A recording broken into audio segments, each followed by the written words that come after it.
નમસ્કાર. ગઈકાલ સાંજના 5 વાગ્યાથી આજ સાંજના 5 વાગ્યા સુધી ગુજરાતમાં કુલ કોવિડ-2019ના 362 પોઝિટિવ કેસીસ આવ્યા છે. આજે ખૂબ એક સારા સમાચાર એ છે કે આજે 466 જેટલા લોકો ડિસ્ચાર્જ થઈ ગયા છે. સારા એમની સારવાર થઈ ગઈ છે. ચિકિત્સા પૂર્ણ થઈને બિલકુલ સારા થઈને ઘરે પાછા જાય છે. પરિસ્થિતિ અમદાવાદમાં ગુજરાતભરમાં એકદમ અંકુશ હેઠળ છે, બિલકુલ સ્ટેબલ છે, નિયંત્રણ હેઠળ છે. આપણે જોઈ શકીએ છીએ કે આજે જે પોઝિટિવ કેસીસ આવ્યા એના કરતાં પણ ડિસ્ચાર્જના કેસીસ વધારે છે. આજે આ 24 કલાક દરમિયાન જે આપણે સારવાર દરમિયાન જેટલા લોકોનું દુઃખદ મૃત્યુ થયું છે એમાં 4 એવા લોકો છે કે જેમનું મૂળ મૃત્યુનું કારણ કોવિડ-2019નું સંક્રમણ છે એવું કહી શકીએ. Primary cause of death Covid હતું અને 20 એવા લોકો છે કે જેમને પહેલેથી અન્ય ગંભીર બીમારી જેને આપણે કોમોર્બિડ કન્ડિશન્સ કહીએ પહેલેથી હતું અને સાથે આ કોવિડના સંક્રમણ પણ થવાથી એમનું દુઃખદ અવસાન થયું છે. આ ડિસ્ચાર્જ રેટ જે જોઈએ આપણે એક ગ્રાફમાં પણ અત્યારે આપણે જોઈ શકીએ છીએ કે આપણી જે ડિસ્ચાર્જ રેટની પર્સન્ટેજ હતી પહેલે છેક 15% હતું, પછી ઘટીને ગુજરાતનું 8.7%, 6.3%, પછી ઉત્તરોત્તર 11%, 20%, 31% અને હવે 36.5%. એટલે ભારતનું જે છે ઇન્ડિયાના એવરેજ કરતાં પણ આપણું રિકવરી ટકા એકદમ આપણે જોઈએ છે અને આપણી પોતાની જાત સાથે ગુજરાતનું જ આપણે કમ્પેરિઝન કરીએ તો there is a very steep increase. સરસ એમાં એક વધારો થયો છે. આપણે જોઈ શકીએ કે ડિસ્ચાર્જ જે છે સારા સંખ્યામાં થઈ રહ્યા છે. એનો અર્થ છે કે લોકો જે સમયસર રિપોર્ટ કરે છે, એમને કંઈ પ્રોબ્લેમ હોય, સારવાર લે છે, બિલકુલ સાજા થઈને પાછા જાય છે ઘરે. અને એ જ રીતે ટોટલ આપણે અત્યાર સુધી જોઈએ તો જે ડિસ્ચાર્જ થયેલા લોકો છે 3246 એવા લોકો છે કે જે પોઝિટિવ હતા, એમને ટ્રીટમેન્ટ લીધી અને બિલકુલ સાજા થઈને પાછા ગયા છે. હવે જે નવી ડિસ્ચાર્જ માટેની નીતિ ભારત સરકારે અમલમાં મૂકી, આપને ખ્યાલ છે કે એમાં ભારત સરકારની ખૂબ એક હાઈ પાવર્ડ ટાસ્ક ફોર્સ હોય છે કે જેની અંદર આવા ખૂબ ઘણા સારા નિષ્ણાતો હોય છે. ખાસ કરીને ડૉક્ટર વિનોદ પૉલ જે નીતિ આયોગના મેમ્બર છે, એ જ રીતે DGICMR ડૉક્ટર બલરામ ભાર્ગવ અને એમ્સના સિનિયર મોસ્ટ 2 પ્રોફેસર્સ પણ એની અંદર છે અને બીજા બધા પણ સભ્યો છે. હવે એમને વિશ્વ કક્ષાએ અલગ અલગ દેશોમાં પણ જે આની પ્રણાલિકા છે, રિસર્ચ છે, ખાસ જર્મનીમાં પણ જે રિસર્ચ થયું હતું એના આધારે રિસર્ચ એવું કહે છે કે જ્યારે કોઈ સિમ્ટમ્સ બિલકુલ તાવ વગેરે જતું રહેતું હોય છે, નોર્મલ થઈ જતું હોય છે, 7મા દિવસ પછી ભલે વાયરસ હોય અને RT-PCR ટેસ્ટમાં પોઝિટિવ આવે પણ આ વાયરસનું કલ્ચર કરીએ તો ખરેખર આ વાયરસમાં ઉમેરો કે ગ્રોથ નથી થતું અને વાયરસ શેડ કરવાથી પણ સંક્રમણ આગળ નથી જતું. આવું રિસર્ચ એમને જોયું છે. એના આધારે આ એક અગત્યનું નિર્ણય 2 દિવસ પહેલાં લેવામાં આવ્યું છે. એના ઘણા બધા ફ્રીક્વન્ટલી આસ્ડ ક્વેશ્ચન્સ એટલે લોકોના મનમાં જે પ્રશ્નો હોય એની પણ એક યાદી બહાર પાડી છે જે પણ અલગ અલગ જિલ્લાઓ સાથે પણ અમે શેર કરી છે.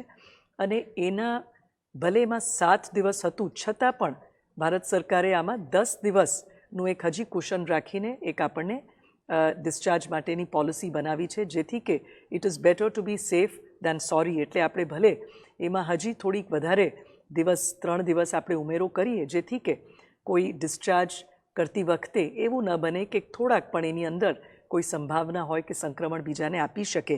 એટલે આ રીતે ભારત સરકારે નીતિ બનાવી છે.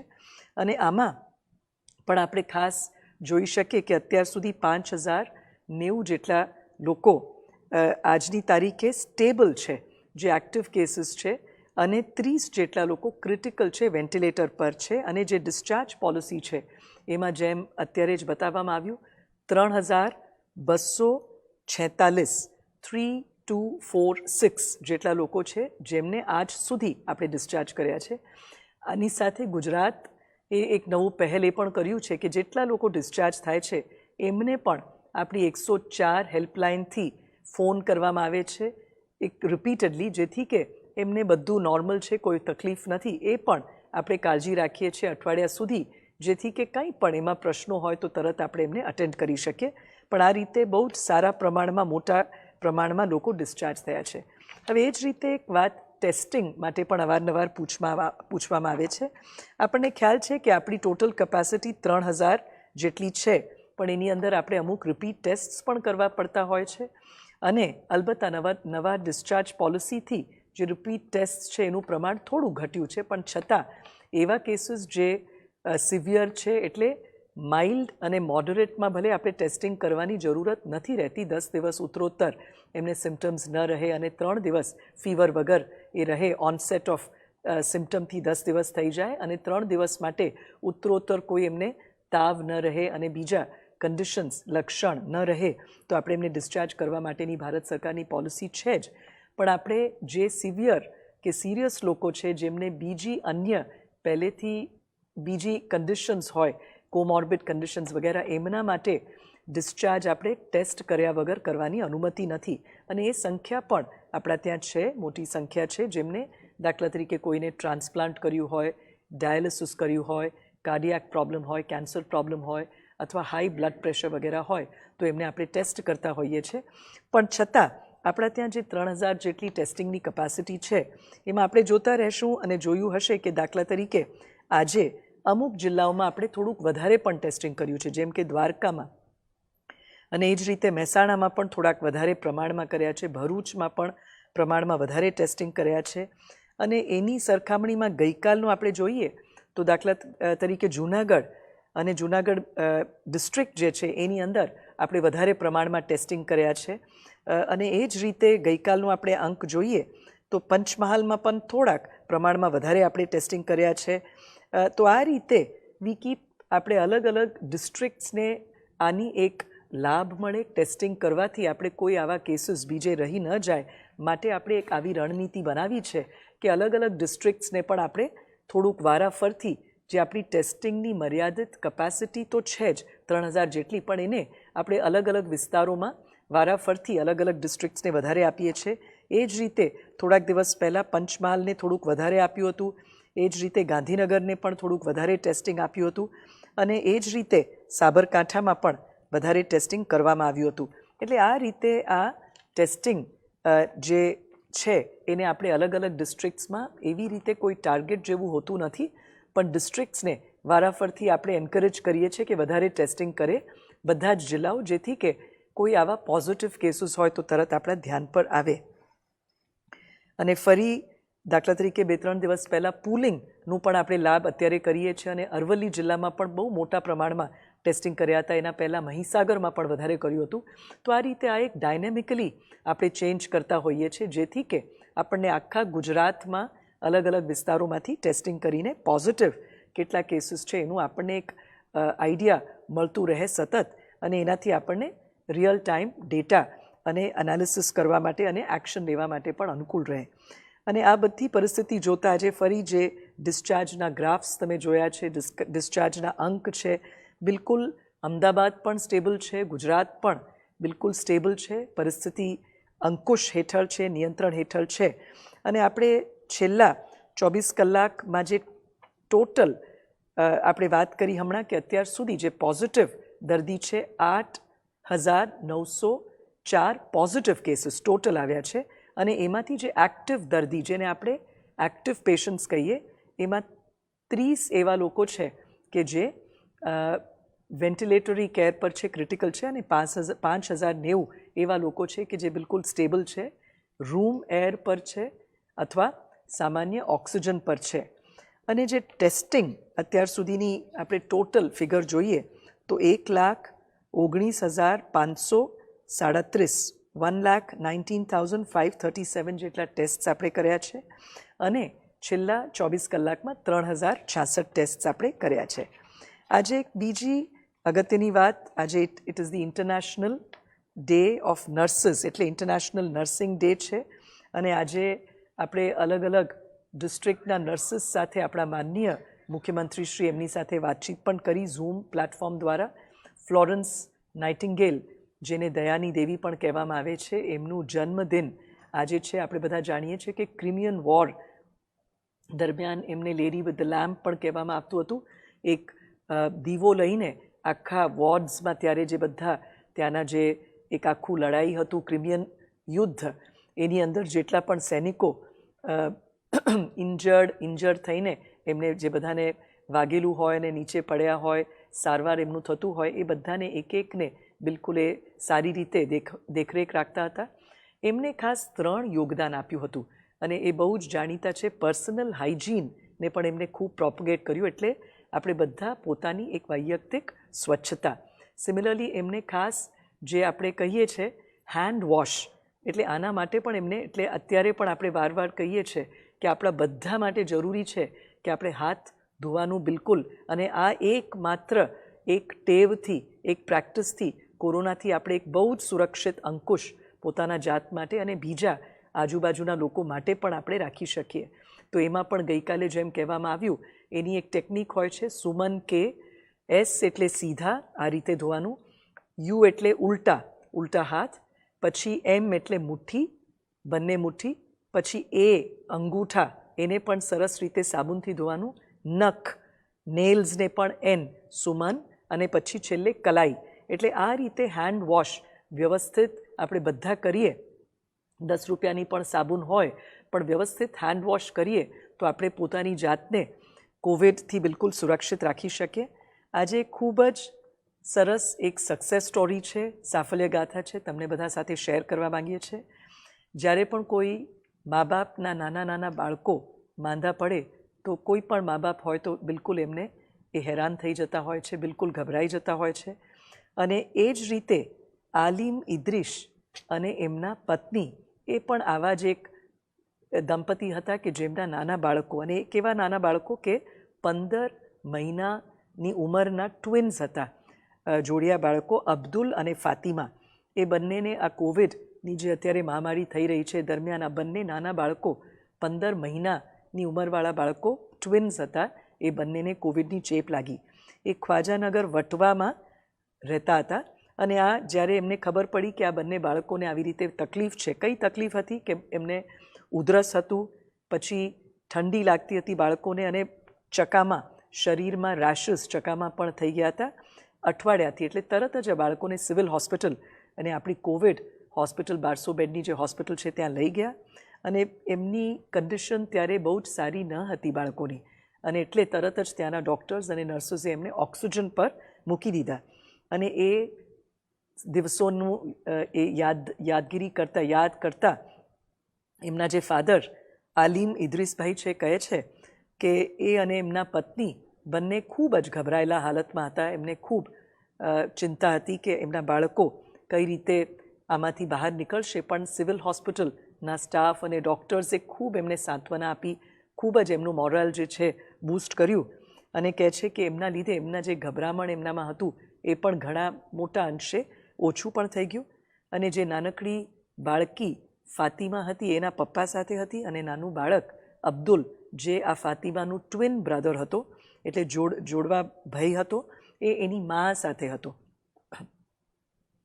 હોસ્પિટલ કક્ષાએ આ બંને બાળકો માટે જે યોગ્ય એમના માટે જે પોષણ આહાર હતું આ એમની ઉંમરને અનુરૂપ એ પણ આપવામાં આવ્યું હતું. અને બાળકો માટે ટવલ, બાથ સોપ, પછી તેલ, કાંસકા, આ બધી વસ્તુ કિટમાં પણ આપવામાં આવી હતી. અને સરસ રીતે સેનિટેશન, એટલે બાળકોની સ્વચ્છતા, સુખાકારી આ પણ, અને ત્યાં બિલકુલ સરસ રીતે એમની દેખરેખ રાખવામાં આવી. ડૉક્ટર્સ પણ એમને 3 વખત દિવસમાં આવતા હતા, નર્સિસ પણ ખ્યાલ રાખતા હતા, અને એમને માનસિક રીતે પણ બિલકુલ ગભરાય નહીં એના માટે પણ મોટિવેટ કરતા હતા, અને મેન્ટલ વેલબિંગ માટે પણ કાઉન્સેલિંગ કરતા હતા. અને આ બધી એમની એક હૂંફાળું કેર અને ધ્યાનના લીધે એટલું બધું સરસ હતું કે એમને એકાદ બાળકને નર્સિસના હાથમાં પણ મૂકીને, જ્યારે બીજા બાળકની કન્ડિશન એમને એમ લાગે કે વધારે થોડીક કપરી હતી તો એ બાળક સાથે રહેતા, તો એક બાળકને બિલકુલ નર્સ બેનના હવાલે પણ રાખીને એ રીતે આ બંને કપલ જે છે આ રીતે ત્યાં આ બાળકોની બિલકુલ આ નર્સ બહેનો પણ બહુ સરસ રીતે ખ્યાલ રાખતી હતી. અને આજે એ બંને બાળકો એકદમ સાજા થઈને પાછા ગયા છે. એમની એક વિડીયોગ્રાફી પણ આજે તમારી સાથે શેર કરશું. એટલે આ રીતે અનેક ખૂબ જ આપણને બધાને પ્રેરણા મળે એવા સક્સેસ સ્ટોરીઝ. એટલે આ આલિમ ઇદ્રીસભાઈ ના જે 2 ટ્વિન બાળકો છે એ અને એમના પત્નીના જે બાળકો અબ્દુલ અને ફાતિમાની આ એક બહુ જ સરસ રિકવરીની સ્ટોરી છે જે શેર કરવામાં આવી રહી છે તમારી સાથે. તો આ રીતે let us all B positive અને આ કોવિડના યુદ્ધમાં બિલકુલ આપણે ધીરજથી આપણું કામ કરીએ. ગુજરાતમાં કન્ડિશન ઇઝ વેરી અંકુશમાં છે, બિલકુલ સ્ટેબલ છે અને પરિસ્થિતિ બિલકુલ નિયંત્રણ હેઠળ છે. આપણે બધા પણ પૂરો સહકાર આપીએ, સાવચેત રહીએ અને કોવિડની પરિસ્થિતિથી બિલકુલ આપણે બધા એની લડાઈમાં, યુદ્ધમાં બિલકુલ આપણે જીતીશું. નમસ્કાર.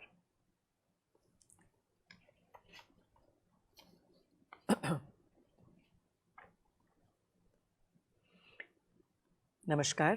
कल शाम के 5 बजे से आज शाम के 5 बजे तक गुजरात में 362 कोविड के पॉजिटिव केसेस हुए हैं.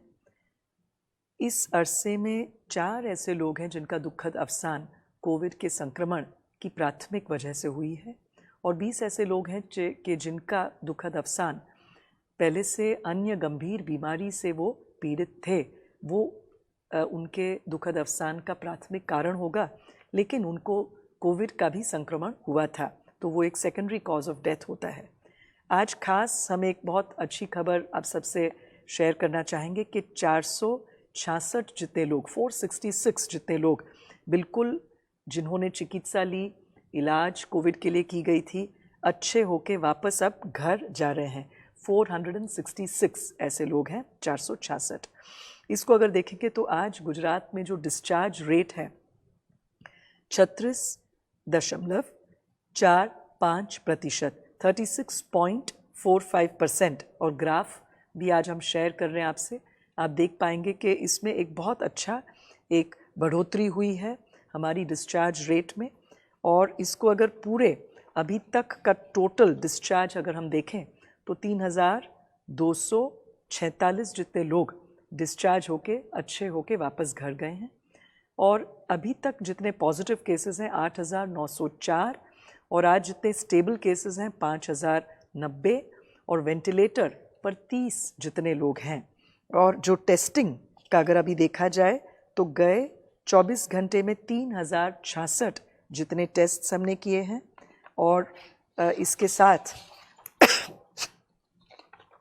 एक खास बात कहना चाहेंगे आज कि अलग अलग ज़िलों में जो टेस्टिंग होता है इसे हम रोज़ाना चेंज करते रहते हैं ताकि ऐसा एक भी क्षेत्र न रह जाए जिसमें कम टेस्ट हुए हैं. तो इस तरह से टेस्टिंग की मात्रा और टेस्टिंग का प्रमाण हम बिल्कुल हमारी जो क्षमता है 3,000 तक टेस्ट करने की, उसको याद रखते हुए, उसको ध्यान रखते हुए अलग अलग ज़िलों में इसे बांट के हम टेस्टिंग करवा रहे हैं. तो सबसे अनुरोध है कि अपने मोबाइल फ़ोन में आरोग्य सेतु ऐप डाउनलोड करें जिससे कि हमारी सुरक्षा कवच बनी रहेगी. और बिल्कुल अपना ख्याल रखें. आयुष की जो पद्धतियाँ कही गई हैं उसको भी अपनाएं, जैसे आर्सेनिकम एल्बम, इसको भी आज बहुत ही बड़े पैमाने में अहमदाबाद और अलग अलग शहरों में इसका डिस्ट्रीब्यूशन हो रहा है. आप भी अगर आपको श्रद्धा है तो ज़रूर लीजिएगा. इससे आपकी रोग प्रतिकारक शक्ति बढ़ सकती है और कोविड का संक्रमण है उसके सामने आप लड़ सकते हैं. नमस्कार.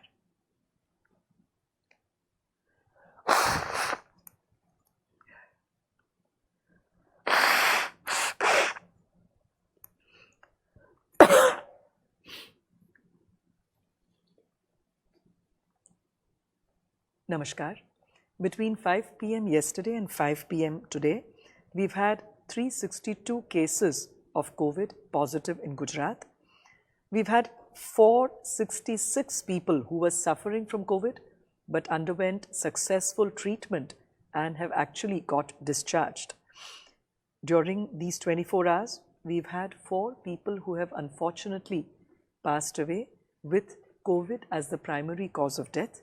There have been 20 other people who've also unfortunately died with other severe comorbidities or underlying conditions as the primary cause of death, but they also contracted the infection of COVID and they have also unfortunately passed away. If we now look at the discharge rate, we will realize that this number has grown significantly, and today we have a discharge rate in Gujarat of 36.45%. As shown in the graphs, this has been steadily increasing and we have today even gone beyond the average of India 32.17%. And we also want to share that the total number of people discharged so far is 3,246. I repeat, the total number of people discharged till now is 3,246. The total positive people that have been tested until now is 8,904, and of the patients who are active, which means they are under active treatment, 5,090 are stable, and there are 30 who are critical under ventilatory care. Of the 1,19,537 tests that have been conducted so far, 3,066 were carried out yesterday, that is in the last 24 hours. We have a very, very heartwarming story for you today to celebrate and appreciate the excellent work that our COVID warriors, whether they are in hospitals, on the ground, in surveillance, and especially our nurses that they are doing, especially on the occasion of the International Nurses Day today. Whenever children, and especially tender young babies, fall ill, parents get very, very upset, and they really get very worried and tense. Shri Alim Idris was no exception to this. He and his wife were very, very distressed when both their 15-month-old twins, two babies, Abdul and Fatima, fell ill during this national health emergency. They reside at Khwaja Nagar, Vatwa, and on 22nd of April, these babies were both admitted to the civil hospital, COVID hospital in the civil hospital campus, with complaints of cough, cold, and body rashes. Both the babies were put on oxygen as their condition was not very good. They were positive for COVID. And remembering their condition, their father, Alim Idris, says that he and his wife were in utter despair. And it is then that the doctors and nurses at the civil hospital counseled them, took care of them, actually told them not to get afraid, and they really allayed their fears. Fatima, who was one of the twins, this baby was with her father, while the other baby, Abdul, was with his mother. And they were provided timely, appropriate food, which was appropriate for them. And they were also given a special kit with a towel, bath, soap, oil, comb, etc. by the hospital. The hospital made them feel at home. And the nurses, the doctors there would regularly come there. The babies would be regularly sponged. The entire sanitation there was very good and clean. The doctors and nurses really mentored them, held their hand through this difficult period. And finally, both the children were discharged, and the couple is truly indebted to both the doctors, the nurses, and the entire team at the COVID hospital in the civil hospital campus. And this is a very heartwarming success story. We will be sharing a short video of this couple and their twin children, the babies who were unwell and then became well subsequently. So we again request all of you to download the app called Arogya Setu on your mobile, so that it gives you a security and it gives you a special protection against this disease. We also request all of you, if you believe in it, to follow the guidelines given by the Ayush Ministry. For example, for the last several weeks, for over a month and a half, we have been very, very aggressively and actively distributing a lot of Ayush medicines on a prophylactic basis to boost the immunity of all our citizens, especially the elderly and comorbid people. So we'd like to again request all of you, if you have faith, do take Arsenicum album, which is a homeopathy medicine, which would significantly improve your immunity and help you fight against this disease. On that note, we'd like to again congratulate and wish all our nursing staff, the sisters and brothers who are doing this very, very special, phenomenal work in the hospital wards during this time of a global pandemic. And on the birthday of the Lady with the Lamb, Florence Nightingale, which is celebrated as the International Nurses Day, and again appreciate the excellent work that all these COVID warriors are actually doing. They're the frontline workers doing a phenomenal job on the ground. Namaskar.